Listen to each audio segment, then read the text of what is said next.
ಪ್ರಿಯ ಮಿತ್ರರೇ, ನವರಾತ್ರಿಯ ಮೊದಲ ದಿನ ಬರುತ್ತಿದೆ. ಈ ದಿನ ಪೂಜಿಸುವವರು ಶೈಲಪುತ್ರಿ ದೇವಿ, ಪರ್ವತರಾಜ ಹಿಮವಂತನ ಪುತ್ರಿ. ಶುದ್ಧತೆ, ಭಕ್ತಿ ಮತ್ತು ದೃಢನಿಷ್ಠೆಯ ಸಂಕೇತ.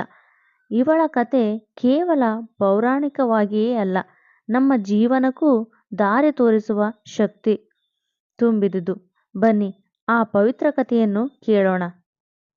ನವರಾತ್ರಿ ಹಬ್ಬವು 9 ದಿನಗಳ ಕಾಲ ನಡೆಯುವ ಹಬ್ಬವಾಗಿದ್ದು, ಈ 9 ದಿನಗಳಲ್ಲಿ ಮೊದಲನೇ ದಿನವು ದುರ್ಗಾದೇವಿಯ ಮೊದಲನೇ ಅವತಾರವಾದ ಶೈಲಪುತ್ರಿ ದೇವಿಗೆ ಸಮರ್ಪಿತವಾಗಿದೆ. ಈ 2025ರ ನವರಾತ್ರಿಯ ಮೊದಲನೇ ದಿನದಂದು ಶೈಲಪುತ್ರಿ ದೇವಿಯನ್ನು ಪೂಜಿಸುವ ಶುಭ ಮುಹೂರ್ತವಾಗಿದೆ. ಶೈಲಪುತ್ರಿ ದೇವಿಯನ್ನು ಪೂಜಿಸುವ ವಿಧಾನ ಮತ್ತು ಮಂತ್ರಗಳು ಇನ್ನು ಮುಂದೆ ತಿಳಿದುಕೊಳ್ಳೋಣ. ಶಾರದಿ ನವರಾತ್ರಿಯು ದುರ್ಗಾದೇವಿಯ 9 ದೈವಿಕ ರೂಪಗಳಿಗೆ ಮೀಸಲಾಗಿರುವ 9 ದಿನಗಳ ಆಚರಣೆಯಾಗಿದ್ದು, 9 ದಿನಗಳ ಕಾಲ ಪ್ರತಿಯೊಂದು ದಿನವೂ ದುರ್ಗೆಯ ಒಂದೊಂದು ರೂಪವನ್ನು ಪೂಜಿಸಲಾಗುತ್ತದೆ. ನವರಾತ್ರಿಯ ಮೊದಲ ದಿನದಂದು ದುರ್ಗಾದೇವಿಯ ಶೈಲಪುತ್ರಿ ರೂಪವನ್ನು ಪೂಜಿಸಲಾಗುತ್ತದೆ. ಪರ್ವತರಾಜ ಹಿಮಾಲಯದ ಮಗಳಾಗಿ ಜನಿಸಿದ ಕಾರಣ ಅವಳನ್ನು ಶೈಲಪುತ್ರಿ ಎಂದು ಕರೆಯಲಾಗುತ್ತದೆ. ಅವಳ ಹಿಂದಿನ ಜನ್ಮದಲ್ಲಿ ಅವಳು ಪ್ರಜಾಪತಿ ದಕ್ಷನ ಮಗಳಾಗಿದ್ದಳು. ನಂತರ ಅವಳ ಹೆಸರು ಸತಿ. ಅವಳು ಭಗವಾನ್ ಶಂಕರನನ್ನು ವಿವಾಹವಾಗಿದ್ದಳು. ಪ್ರಜಾಪತಿ ದಕ್ಷನ ಯಾಗದಲ್ಲಿ ಸತಿ ತನ್ನ ದೇಹವನ್ನು ತ್ಯಜಿಸಿದಾಗ ಶೈಲರಾಜ ಹಿಮಾಲಯದ ಮನೆಯಲ್ಲಿ ಜನಿಸಿದಳು. ಈಕೆಯನ್ನು ಪಾರ್ವತಿ ಎನ್ನುವ ಹೆಸರಿನಿಂದಲೂ ಕರೆಯುತ್ತಾರೆ. ನವದುರ್ಗೆಯರಲ್ಲಿ ಮೊದಲನೆಯರಾದ ಶೈಲಪುತ್ರಿಯ ಮಹತ್ವ ಮತ್ತು ಶಕ್ತಿಗಳ ಅನಂತ. 2025ರ ನವರಾತ್ರಿ ಹಬ್ಬದ ಮೊದಲನೇ ದಿನ ಸೆಪ್ಟೆಂಬರ್ 22ರಂದು ಸೋಮವಾರ ಬಂದಿದೆ.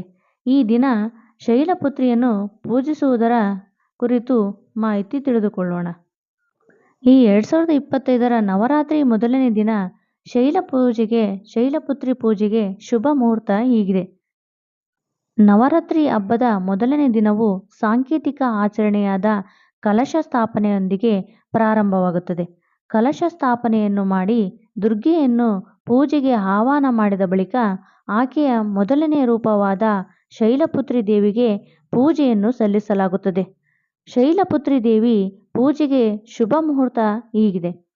ಮುಂಜಾನೆ ಮುಹೂರ್ತ 2025 ಸೆಪ್ಟೆಂಬರ್ 22ರಂದು ಸೋಮವಾರ ಮುಂಜಾನೆ 6:09 ದಿಂದ 8:06 ಮುಂಜಾನೆ ಸುಮಾರು 1:57 ಪೂಜೆಗೆ ಶುಭ ಮುಹೂರ್ತವಾಗಿರುತ್ತದೆ.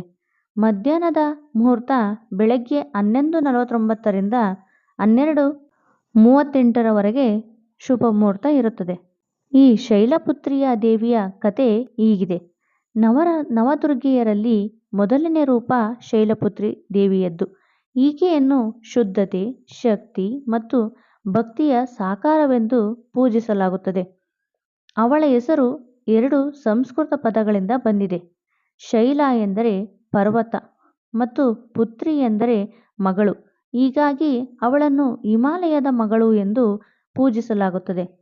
ನಂದಿ ಎಂಬ ಬಿಳಿ ಗೂಳಿಯ ಮೇಲೆ ಸವಾರಿ ಮಾಡುವ ಅವಳು ತನ್ನ ಬಲಗೈಯಲ್ಲಿ ತ್ರಿಶೂಲವನ್ನು ಮತ್ತು ಎಡಗೈಯಲ್ಲಿ ಕಮಲದ ಹೂವನ್ನು ಹಿಡಿದುಕೊಂಡಿರುತ್ತಾಳೆ. ಇದು ಪ್ರಶಾಂತತೆ ಮತ್ತು ದೈವಿಕ ಶಕ್ತಿಯನ್ನು ಪ್ರತಿನಿಧಿಸುತ್ತದೆ. ಶಿವ ಮತ್ತು ಶೈಲಪುತ್ರಿ ದೇವಿ. ಚಿಕ್ಕ ವಯಸ್ಸಿನಿಂದಲೂ ಶೈಲಪುತ್ರಿ ಧ್ಯಾನ ಮತ್ತು ತಪಸ್ಸಿನತ್ತ ಆಕರ್ಷಿತಳಾದಳು. ಅಚಲ ಭಕ್ತಿಯಿಂದ ಶಿವನನ್ನು ಮರಳಿ ಗೆಲ್ಲಲು ಅವಳು ಕಠಿಣ ತಪಸ್ಸುಗಳನ್ನು ಮಾಡಿದಳು. ಅವಳ ದೃಢಸಂಕಲ್ಪ ಮತ್ತು ಪ್ರೀತಿಯಿಂದ ಸಂತೋಷಗೊಂಡ ಶಿವನು ಅವಳನ್ನು ಮತ್ತೊಮ್ಮೆ ತನ್ನ ಸಂಗಾತಿಯಾಗಿ ಸ್ವೀಕರಿಸಿದನು. ಶೈಲಪುತ್ರಿ ಮತ್ತು ಶಿವನ ಈ ಪುನರ್ಮಿಲನವು ವಿಶ್ವ ಸಾಮರಸ್ಯವನ್ನು ಪುನರ್ಸ್ಥಾಪಿಸಿತು ಮತ್ತು ದೈವಿಕ ಸೃಷ್ಟಿ ಮತ್ತು ಸಂರಕ್ಷಣೆಯ ಆರಂಭವನ್ನು ಗುರುತಿಸಿತು. ಶೈಲಪುತ್ರಿ ದೇವಿಯ ಕಥೆಯು ಅಚಲ ಭಕ್ತಿ, ಪ್ರತಿಕೂಲ ಪರಿಸ್ಥಿತಿಯಲ್ಲಿ ತಾಳ್ಮೆ ಮತ್ತು ಕಷ್ಟಗಳ ಮೇಲೆ ನಂಬಿಕೆಯ ವಿಜಯದ ಬಗ್ಗೆ ನಮಗೆ ಪಾಠವನ್ನು ಕಲಿಸುತ್ತದೆ.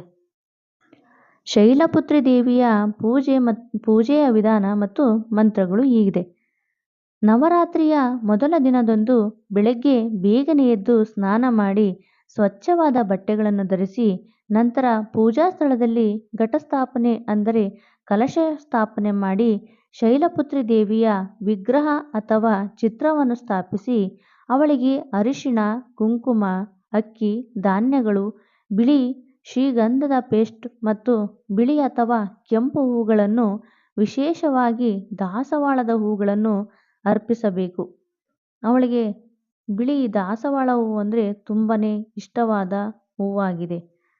ಧೂಪ ದ್ರವ್ಯ ಮತ್ತು ದೀಪವನ್ನು ಬೆಳಗಿಸಿ ನಂತರ ದೇವಿಯ ಮಂತ್ರವನ್ನು ಹೇಳಬೇಕು. ಈ ದೇವಿಯ ಮಂತ್ರ ಓಂ ದೇವಿ ಶೈಲಪುತ್ರೇ ನಮಃ ಎಂದು 108 ಬಾರಿ ಪಠಿಸಬೇಕು. ಮತ್ತೆ ಈ ಮಂತ್ರವನ್ನು ಪಠಿಸಿ ದುರ್ಗಾ ಚಾಲಿಸವನ್ನು ಪಠಿಸಬಹುದು. ಪೂಜೆಯ ಕೊನೆಯಲ್ಲಿ ಶೈಲಪುತ್ರಿ ದೇವಿಗೆ ಆರತಿಯನ್ನು ಬೆಳಗಬೇಕು. ಶೈಲಪುತ್ರಿ ದೇವಿಗೆ ನೈವೇದ್ಯ ಈ ರೀತಿ ಇದೆ. ಶಾಸ್ತ್ರಗಳ ಪ್ರಕಾರ ಶೈಲಪುತ್ರಿ ದೇವಿಗೆ ಶುದ್ಧ ಹಸುವಿನ ತುಪ್ಪ ಅಥವಾ ಅದರಿಂದ ತಯಾರಿಸಿದ ಸಿಹಿ ತಿಂಡಿಗಳನ್ನು ಅರ್ಪಿಸುವುದು ಅತ್ಯಂತ ಶುಭವೆಂದು ಪರಿಗಣಿಸಲಾಗಿದೆ.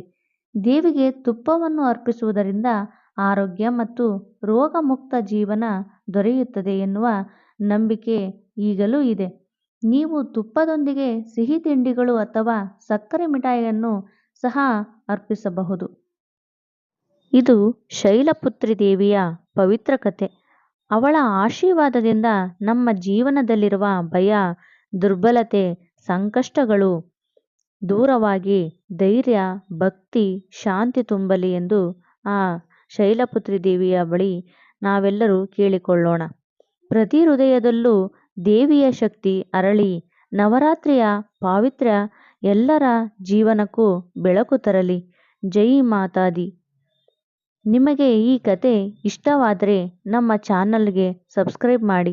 ಇನ್ನಷ್ಟು ದೈವ ಕಥೆಗಳು ಮತ್ತು ಭಕ್ತಿ ಸಂದೇಶಗಳನ್ನು ಕೇಳುತ್ತೀರಿ. ನಮಸ್ಕಾರ.